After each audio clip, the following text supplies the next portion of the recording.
Sometimes see with Marvel Legends, they'll update a figure that maybe got a figure like 2 or 3 years ago. And I'm like, what's the point of this? All right. Welcome back, everybody, to the Collecting Brothers. I'm John. This is Josh. And let's break down this week's toy news. Got a lot of fun stuff here. First up, shout out to Spiro. They've been kind of running a sale on their figures, dropping them down to like under $25, so under a Marvel Legend price. But that sale recently ended. But as we all know, Really? Dang it. I was going to get something. Gosh. It's all right. As we all know, this sale is mainly meant to like clear out their warehouse because they're expecting Series 2 to start hitting, right? The Brawlers, the Speedsters, all that stuff. That's crazy exciting. Yeah, I'm excited because my boy Grimes is again that way, so we'll see what happens. But there's what was that so chameleon guy's name? Which one? It was like a chameleon guy. Gresh. That's what I'm waiting for. Yeah, Gresh is gonna be cool. So with the end of that sale, they are introducing this $25 off your order when you purchase 2 or more. So if you do just get 2 figures, 25% off, right? So it puts them at like $26 a figure, 26, 27. Oh, basically the same. It's basically the same. Yeah. And that goes for like the Gorilla Boys too. Like everything on the site just gets 25% off. So you can still, you got to buy more, but you can always have a few more AWOC figures. Out of the ones they're showing, the best figure right there is Lexion. The little Lynx guy with the orange. Yeah. That figure is phenomenal, man. Yeah. I've decided that I'm going to be Clan Horrid or the Horrid. And so I'm going to pick up some of these guys, the Horrid guys. Yeah. Just some of the army builders and then get the big boy too. But yeah, no. So shout out Spiro. Get your AWOC figures. Get ready for Series 2, Primal Series 2, man. I'm excited. All right, let's keep it going here for Horsemen. Got some news here. They are doing an in-stock sale at storehorseman.com, and it start Thursday, May 8th. And for the first time ever, they have the Cosmic Legions of Alcatar Book 1 and Book... No, I guess not Book 2, but like 1.5. Like Grave Knight. I think Grave Knight, yeah. Yeah. Grave Knight wave. Grave Knight. So this is the first time they've done an in-stock sale for these figures. And yeah, you can get yourself a slog for $80. I love, dude. That's $80 for slog. That's worth. But yeah, no, you also get some All-Stars 5? All-Stars 5 plus? 5, 6? Something like that. You get some All-Stars friends. That Dubon, man. That Dubon is my favorite, the standout for me on that. But yeah, you also ATL, the Skullman, as well as Ganesh is all back in stock over at fourhorsemen.com. Josh, what are your thoughts on this? Crazy how long it took them to solicit the Cosmic Legion wave, because I feel like the original Cosmic Legion wave 1, he's so old. Like I feel like it's 2 or 3 years old.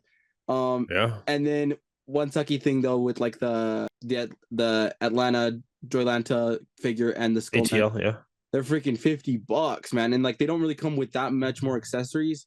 It's just a markup for exclusivity. So it kind of makes me weary to purchase them because it's like you're not really getting much extra figure. It's all of it's kind of reuse, repaint. They're really cool figures, but yeah, for $50 you could get freaking 2 Cosmic Legion builders. I don't know, which one would you pick? Would you pick the ATL or the 2 Legion builders? I picked the Legion builders.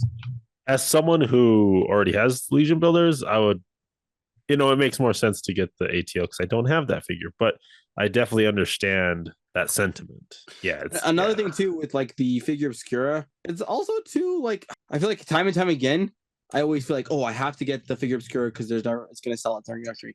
But then every time it's like there's like multiple opportunities, and it kind of pays to wait because then like you could ship more things together at the same time. And so one thing I wish I would have seen from them is to kind of just help collectors out because like they're not making any extra money. It's the shipping services that are making the extra money. But for them to have done this in-stock sale at the same time they first solicited the figure obscura, and then maybe that might distract a little bit. But I think for most people it would help because I honestly think it would have even helped maybe sales, just because if you solicit the figure obscura, it's like big eyes because it's a phenomenal figure, all new sculpt. It's very eye-catching. And then like, okay, well, I'm buying this $80 figure obscura. Oh, look, a $25 Legion builder. Or look, a Mythic Legion for $37 that I don't have. Add that to the cart. And then it's only $10 shipping. Whereas now, somebody who dropped the 80 plus 10 on the 70 plus 10. 70 plus 10, then now they have to drop another 10 for the the store, and that was just like last week. I feel like they solicited. Yeah, that was And was so like last week. Yeah, that's what I would like to see, just like for them to think, because this is not, they're not getting any extra money. It's just costing 2 their weeks. customers more money. It's costing their customers more money. I agree, and I think it'd be nice to have like some predictability of like, hey, the early spring figure obscura will have an in stock sale. So like if you miss out on the first one, don't worry, we got the second one with an in stock sale. So people who do want a bundle can wait. I mean, it does limit potentially your chances of getting a Ganesh, like an all-in sort of thing. But like if you just want the figure, I feel like you can. I agree with you. Like they should be like, hey, it's going to be with an in-stock sale. It'll be instead of like this. Not even say it, just like I'm saying, just solicit the Ganesh with the in stock. Like just drop them. No, I think they need to do like I think they want to have figure obscura just be its own thing and have that special drop. Right. It's still special though, because it's like this in stock sale is almost just like their storefront. So it's like, yeah, I'm saying use the figure obscura as a way to sell more figures. Exactly. Because like if these were there, I bet you think people would pick them up as a because like if you think about what company does this, I can't think of it now, but it's just a smart marketing move to like drop a very interesting piece and then try to offload some of your back stock or your backlog. So it just kind of helps everybody. Now speaking of shipping, retailers, Four Horsemen retailers like Big Bad Toy Store, among others, also have these same price points for the majority of these figures. Outside of the Legion builders, you can pick up a slog for $80 over at Big Bad Toy Store for $4 shipping, right? And that's less than half of the Horsemen that they're able to afford. So it's interesting, this play here that's going on. Like the Four Horsemen retailers have gotten the permission to drop their price on their sale stuff to match them outside of Legion builders, right? I think they're like 37 still or something. They're not that 25, which is that nice point. So to me, when I saw that, I was like, oh, I was like filling up my cart with another Vorga because I want to do a nice little like a male version of Vorga, pick up a Novian Lean because he's the best, Cosmic Legions ever, and then pick up a couple Sentries. And I went over to Big Bad. I was like, oh, they're the same price, and so like Vorga and Novian makes sense. The Sentries don't, right? So it's interesting that this is happening. I think that's a great thing for everyone to have different options to, buy your Cosmic, buy your Mythic Legions. Me, I kind of don't like it. Like, I think from, I kind of liked this indie scene. I kind of like the indie kind of toy community where there was no middleman, because I feel like when you're introducing Big Bad, sure, it's an option. They're providing a service. They're getting more eyes on it. But ultimately, Big Bad's a business, and ultimately, Big Bad doesn't produce anything. Big Bad is just a middleman from me to the creators.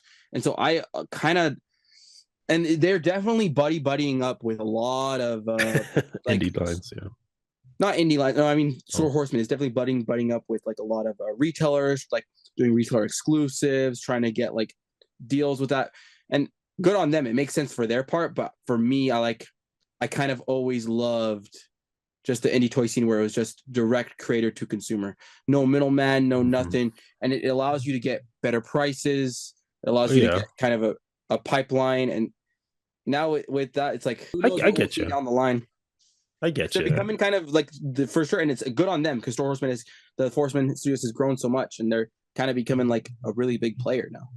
I agree. They're one of the top dogs in that indie scene, like it is getting big. But yeah, so if you got to pick up some Cosmic Legions, I recommend picking up Novian. Novian's a really good price point for what you get and the parts that you get with him. If you want to go ball out and get a really good starter figure, get that Sligor Riz. He's 60, I believe. A little more, but you're getting a lot with him. Yeah, he's 60. And dude, to be honest, sleeper hit, Mbira Jamira, dude. You like Mbira? Oh my gosh. I think the way that they were able to capture the translucent and likeness of like a scorpion onto that figure, insane. With the translucent plastic and the paint, it looks just like a scorpion. No, it's a good job. But if you want to dip your toes into Cosmic, you can always get a Sentry here for 25. Science offers for 25 as well, but or an Engineer, sorry. But yeah, no, I recommend Novian, and if you want to ball out, get that Sligor. All right, but yeah, check that out. That's going to go on for a couple of days here. Let's jump over to NECA. NECA, so Diamond Distributors, right? They went bankrupt. Chapter 11. They got bought up by Alliance, and apparently Diamond didn't like that, so they tried backing out of it, the sale, but they got sued by Alliance. Alliance then kept the rights to Diamond, making sure that they had everything, and then was trying to sell it off again. It's weird. So really weird, really weird. What that makes me think of is that like maybe their balance sheets were better than people anticipated, or maybe worse. Right. I mean, like something was out. I feel like some of the numbers were off, either good or bad, which is why they're doing like all these kind of weird moves. Yeah, and so they sold it again, Alliance, after suing to get it. They sold it to Ad Populum, which is the owner, like that brand, or I guess that corporation, is also the owner of NECA. So NECA and Diamond are going to be sister companies here soon. So interesting to see this little change here for Diamond. So we'll see what happens. They already scale a little bit like NECA, so maybe they play nice. Let's go here. Next up, we're getting a little Casey Jones Sketch Edition. Now it's just the Mirage, black and white version of Casey Jones here. It looks good. I think they really captured the comic look. Fun accessories. You got that more of that traditional Casey Jones look, like Eastman Laird look that he has. So I think it's a fun. It kind of looks like Rocky, man. Adrian. But yeah, I think they did a good job on the paint apps on this. It really makes the comic come alive. There's everything you get with it. My friend Casey Jones here, and there is the box art. So that's fun. All right. We were going to do like a little special episode on this, but a lot of this stuff here we've seen before. But Star Wars The Black Series, Hasbro did do a fan stream for May the 4th. A quick little thing here, though. As of today, Thursday, May 8th, Hasbro Pulse and Big Bad have been saying lock in pre-order pricing today. And today was the last day for that. It ends May 9th, I guess. And so what I'm expecting is going to happen next week or Saturday or Sunday. We're going to see these prices jump up, man. I don't know by how much, but like it's interesting that they're using the phrasing lock in your pre-order pricing. But we'll see. Yeah, they'll jump up for sure. But like we can see today, like today's May 8th. Today's May 8th. There was kind of already announcement of like trade agreements and trade talks with the UK and the United States. Kind of we stock market pumped. And there's even rumblings that they're going to be kind of making a deal with China. It's like they're saying lock in, but it's looking more and more like things are going to be all right, actually. Dude, because if you think about it, I saw somebody post that stock market's up like 14% just this month, right? Because like, and of course, that's like just bringing back what we're barely going back to where we started, right? We're not going up. We're just getting back where we started from. But like, I feel like more and more now I'm hearing like positive news for like trade talks and like, because eventually like China and USA, they're just going to destroy themselves. So like eventually they're going to give in to each other, eventually they're going to be like, all right, eventually someone, yeah, they're going to be like, all right, we're hurting too much over here. Yeah, it was funny because like the Mattel CEO was like, hey, okay, we'll just move our production from China to India, and apparently the commander-in-chief was like, well, you're just going to get 100% tariff. So like, which commander-in-chief? The United States commander-in-chief. Trump said that? Yeah. But I thought they did like a deal with India to do zero tariffs. But since he's like taking offense to the fact that he's like, I'll just the Mattel company's like, I'll just bypass the tariff. He's like, I'll slap 100% tariff on that, so that way you have to, like, I don't know what his goal is, but and most of it is just talk, right? There hasn't been anything like solidified, but it's just a whole bunch of crazy volatile things that are happening with tariffs. But hopefully, Josh, I really do hope that we get this simmers down and we can get back to normal. I think it will, dude. All this lock-in period of pricing is just a bunch of fear-mongering. Honestly, I feel like even Hasbro knows it, and I feel like they're almost just like using this as a ploy to get people to pre-order and be like, I don't think it's fear-mongering, though. Lock it in. I think it's literally just what they have. Based off of the information they have to adjust. I wouldn't call it fear-mongering. But think about it. It does think about it as like all businesses and all decisions. You think money. Where's the money? Yeah. Doesn't this incentivize people to spend more money on right now? So there's motive for them to just be like to use this as like, oh, go pre-order these now before they go up, because they probably will rise the prices by $5. But then maybe even when these ship and they come actually in stock, by then everything's simmered down and it's the same price. Like the 25, the 20, whatever. We'll see. Yeah, man. Nobody knows for sure. Nobody has a crystal ball, but we'll see. We'll be all right. Yeah, everything will work out eventually. We'll adjust. But all right, let's talk about these reveals. I guess you can call them reveals From the Black Series May the 4th, we got a Black Series Sand Trooper due out November 2025 for $26.99. And yeah, you know it better than me, Josh. What are we seeing here? I love this thing. This is an updated Sand Trooper, and I love how much updates are getting that are right updates. Sometimes I see with Marvel Legends, they'll update a figure that maybe got a figure like 2 or 3 years ago, and I'm like, what's the point of this? Like, what? This doesn't really help the collectors that have been dedicated to your line, right? It doesn't make sense to me. Whereas like Black Series is definitely hitting a lot of figures that have come in the original. Like if you're an OG Black Series collector, like the original boxes from 2013, 2014 Black Series, because Sand Trooper was one of the very first figures of the very first wave of the Black Series. So you're getting the updated body, the updated helmet, and just a great paint job, because I think the other one didn't have enough dirt on it. And I think a 10 out of 10 update. And we're getting a ton of updates from A New Hope now. Yeah, we are. We got the Leia, Luke, Farm Boy Luke, we got the Han. We even got the that Chewie, up. we got the Chewie, right? R2. Yeah. We even got that Darth Maul updated, that was nice. Exactly. That's what I'm saying. And that was also part. So the first initial wave was, let me see if I can remember, it was Boba Fett, Darth Maul, Sand Trooper, X-Wing Luke Skywalker. Woo! Oh, nice. So like maybe the only one that hasn't been updated technically is like a Boba Fett and an X. Well, it was Empire Strikes Back, Boba Fett and X-Wing Luke. Though I wouldn't mind an updated on those things. Yeah. Okay. But there we go. There's that Sand Trooper from A New Hope. Let's keep it going here. Next up is Lieutenant Galley, another clone, coming in here with that Cody body. That's what it looks like with a different pauldron. Definitely not the Cody body. It's just a regular. If anything, it would be more Bly, right? Because this is the 212 Star Corps Bly and A-list crew. They got the pauldron exactly right, and we've gotten Commander Bly before, so this is so good now to kind of get. Even though it's Lieutenant Galley, when you look at the Star Corps, they all kind of look like this. So it's like it's named, but you can definitely army build these because there was multiple in that Revenge of the Sith scene when they execute. Yeah, that's true. We ever get a Waxer and Boyle? No, and it depends because there's so many iterations of them too. That's true. You can technically just get 2 shiny clones and call them Waxer and Boyle. What about when they're on Geonosis? That's my favorite. Yeah, I would love that one, especially because that's like really hard to customize because of all the digital camel print. Yeah. All right, but there we go. I do like the pauldron on this, man. That light brown or that orange, deep tan. Looks good. Next up, we got a Walmart exclusive here, Ayla Sakura 20th anniversary figure. So this is, from my understanding here, this is just a repack of the Ayla Sakura that we've previously gotten, just in the Revenge of the Sith packaging, and we'll get to that packaging here in a little bit. But if you missed out on the first run of this, you can get yourself a little retro 20th anniversary version of it from Walmart. Yeah, it's a phenomenal figure, and dude, I have this figure. Yeah, I don't care though. I rebought it. I couldn't care less.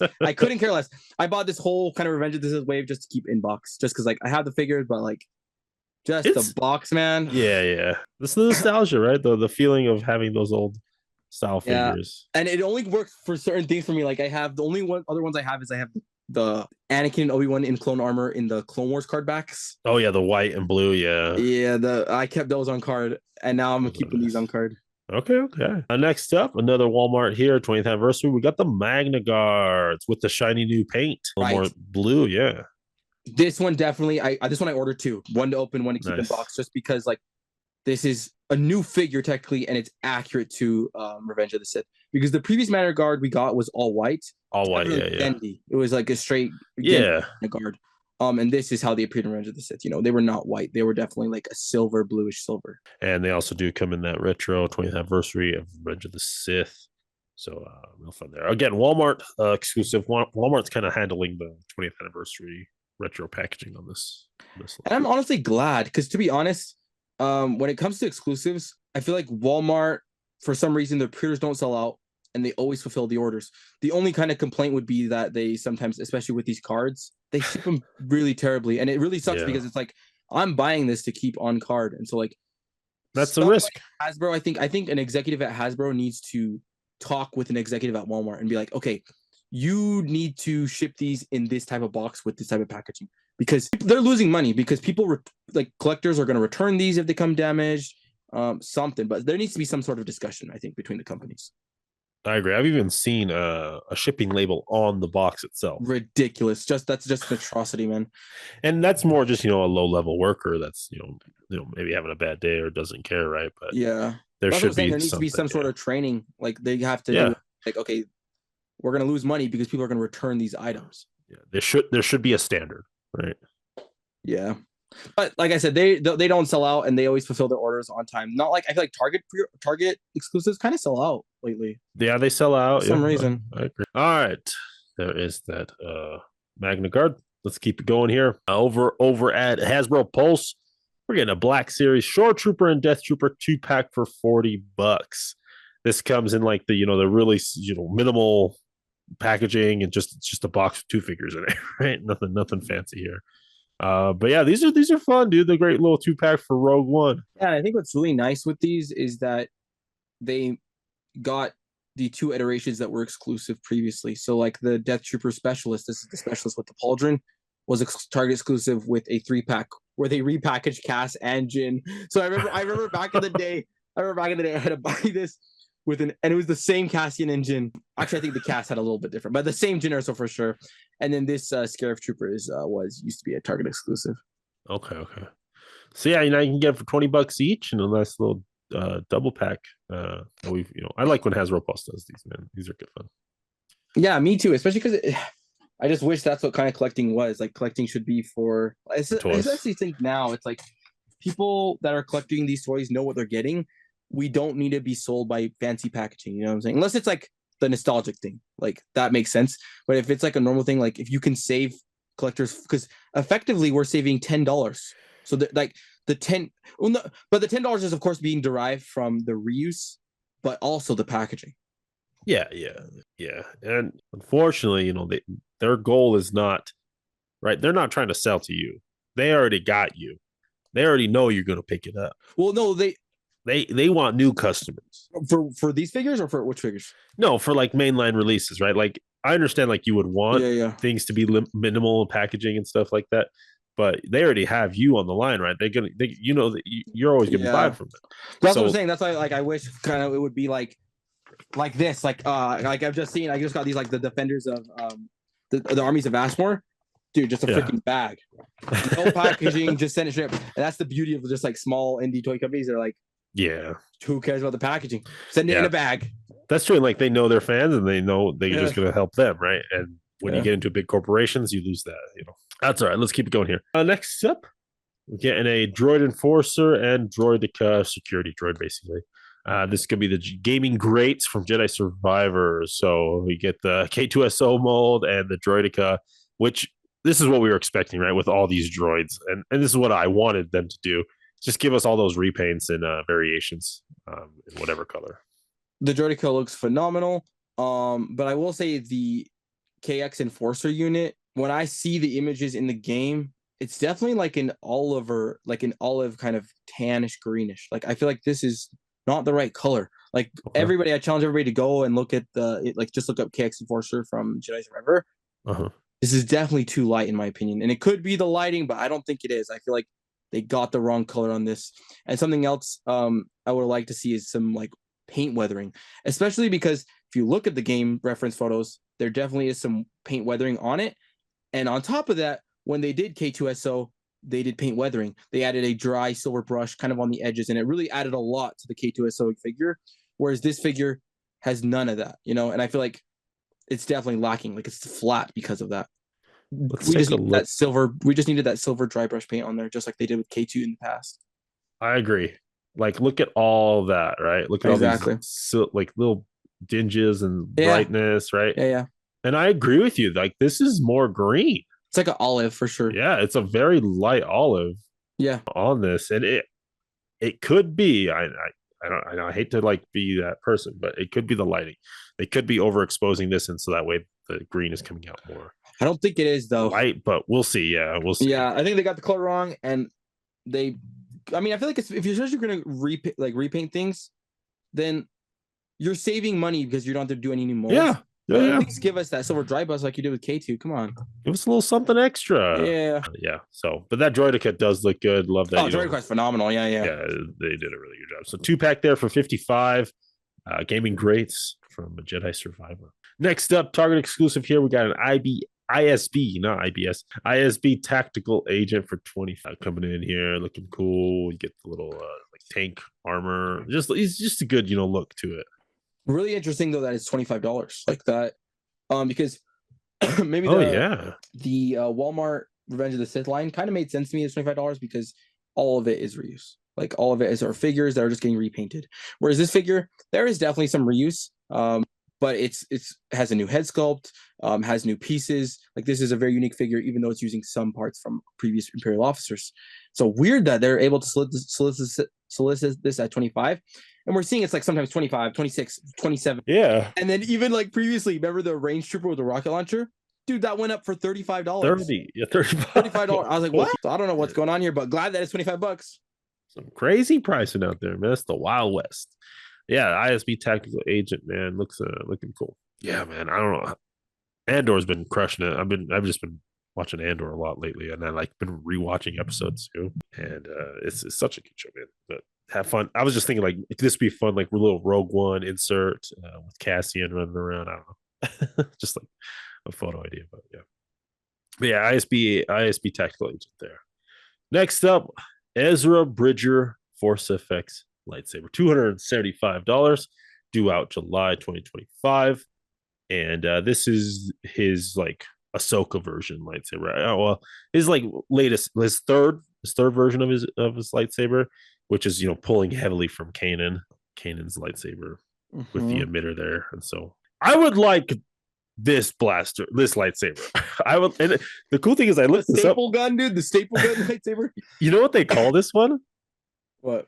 I love this. They call it the Ezra's ghost lightsaber. Kind of like a ghost gun. Exactly, because it's a blaster, but it's also like a lightsaber. But it's also he's part of the ghost team too. Yeah. And so he did make it. Yeah, like I want this, man. I think that'd be fun. But yeah, we're getting the third version because we've technically gotten his second version. His second lightsaber after Darth Vader destroyed the blaster thing, but he gave that to Sabine, right? It was called like Sabine's lightsaber. Yeah, it does kind of suck because I feel like when it comes to these sabers, they're really high end and they're very expensive, and so like super Star Wars fans are kind of the market for these. And so, but with that, I feel like that, like you mentioned, like we are fans of the Star Wars Rebels show, and like we want that version, but I feel like they're kind of weary to do kind of not the cartoon shows. And they only want to do kind of the new Disney Plus show sabers. That's what I've noticed. Like they want to do those things and like they don't sell that well. Because like I remember when they tried to do the Reva's lightsaber, flop, dude. Nobody wants Reva. We don't want her. Like if they would have gave us like Grand Inquisitor, I guarantee you anything. I feel like for the demographic, because these are so expensive, more people would be interested in buying the Grand Inquisitor's lightsaber, especially because it was the uniqueness of it. That's tied to Grand Inquisitor. He's the first one that had the spinning lightsaber. Just like how you want the blaster one, yeah, because it's tied to Ezra. It's Ezra. It's like super unique too. It's not just another saber. Yeah, it's got a nice quirk to it. And so, yeah, I would love to see that one too, man. One day we'll see. But yeah, you're right. Like it has mainly been live action. Like we would have Ezra's live action look there. Yeah, like that makes no sense, especially because like I haven't seen the show, but like, is he that prevalent in it with the saber? No. I mean, he does use That's what doesn't make sense either to me, because I feel like you want to do something that maybe people have more attachment, because if they're going to drop $300 on something, they got to have a lot of attachment to it. He doesn't show up till the last half of the show. So, and even then, he's like just hanging out. So, all right, let's keep it going though. Commander Cody. We got the role play helmet, man. This thing looks good, dude. All the right angles. I like how tight it is. The visor, the little communication stuff that's coming off the side. But yeah, I dig this helmet. Yeah, and now that we have the Rex, man, give me every Commander helmet. Like just because I hope that they can just do regular clone Phase 2 helmets and then repaint them, and then use that money to do the commanders, because each commander kind of is going to have a different molding piece. Because like this is a completely new mold that they probably won't have a chance to reuse too much. I mean, there are some that have used this helmet, but not very many. But they execute this perfectly. The paint apps, the weathering, and it is a digital render, but it'll look like this. Yeah, it's Hasbro. So, but yeah, no, this looks good, dude. I do like that. All right, let's go ahead and take it around the net here. Last little topic we're touching on. Finally, dude, I've been waiting for this. Me too, actually. I've been waiting for this because, dude, you do not understand how. I honestly think this is probably maybe one of the 3 most expensive amazing Yamaguchis on the resale market. So How for real, much? dude, because I tried to this was like I needed this figure. I need this figure. I would look for it. It'd be like 180, $190 on eBay. Like I'm not paying for that, even though I needed it though. And like I saw them, they did like the Joker release. Nobody wants that terrible Joker figure. They did the Batman, the Wonder Woman. They released freaking Deadpool 1.5. Deadpool. And I was like, when are they going to do Cable? Because it's like Cable's a no-brainer because this one was just crazy aftermarket prices. And the fact that not only is it killing the aftermarket, but it's a 1.5 version. So it's got updates. It's better than the original release. Yeah. I also got excited when I saw this. I was like, oh, dang, man, this is a good looking Cable. And he's going to come with like those oversized Rob Rott Liefeld weapons, And so that's going to be so cool, dude. We'll see what the full solicitation is, but we can expect everything, or at least mostly everything from the first version. No, they just did a little preview, so we don't know the price or the when it's going to be out, but we can expect that here soon, man. But yeah, 1.5 Cable. I'm excited about this. Yeah. All right, and that's going to go ahead and wrap up our show this week. It's very Star Wars heavy, it is what it is, but was that May the 4th was happening, so happy Star Wars Day. Did you watch any Star Wars that day? I don't think so. Yeah, I think like the week I watched Revenge of the Sith and Andor though. That's true. Yeah. I think like as Star Wars fans, when I see people like, "Hey, happy Star Wars Day," I'm just like, but like I'm always watching Star Wars. Yeah. Like I said, I didn't watch it consciously on May the 4th, but that week I watched Revenge of the Sith in theaters and theaters. Like two episodes of Andor. Yeah. Yeah, like we're just always watching. It's like it's never like not Star Wars Day. Yeah. So like I don't need a special day to watch Star Wars. But yeah, no. So really cool there. Fun reveals there. And yeah, let's go ahead and talk about our pick of the week. Josh, what are you thinking? What's your pick this week? Again, like I said, very Star Wars heavy. I think the Magna Guard. I think the paint apps that they done the Magna Guard, like that blue, it's very good. Like if you look, especially I love how they put the Revenge of the Sith image on there. It looks like 1-to-1. Even the cape. The cape even has more detail than the original Magna Guard. The original Magna Guard was just kind of white cloak, had a little bit of gray on it. But this cape has like the blue kind of stripes on it. That Magna Guard is a 10 out of 10. There's a little more details on it. And especially I feel like to pair that now with the SH Figure Arts Grievous that's coming out, I can now replace the Hasbro Grievous and put the SHF with it. Yeah, that'd be cool, man. Yeah, I was gonna choose Magna Guard too, man. Really? Yeah, I was. Yeah, I'll go with my second choice, my bread and butter, my X-Men. I'll go with that amazing Yamaguchi 1.5 Cable. Man, got me excited. Got me like, oh man, I gotta get a real good Cable finally. To be honest, that was my second choice too. Oh yeah. Yep. Well, there we go, friends. That's the Collecting Brothers for you. Go ahead and leave a comment down below what your pick of the week is, and thank you all for tuning into the show. We've been getting a lot of fun comments and new viewers, and so we really appreciate you guys being here. Every week we'll be talking toys, but as always, keep collecting, keep playing. May the action figure gods smile upon you. Peace.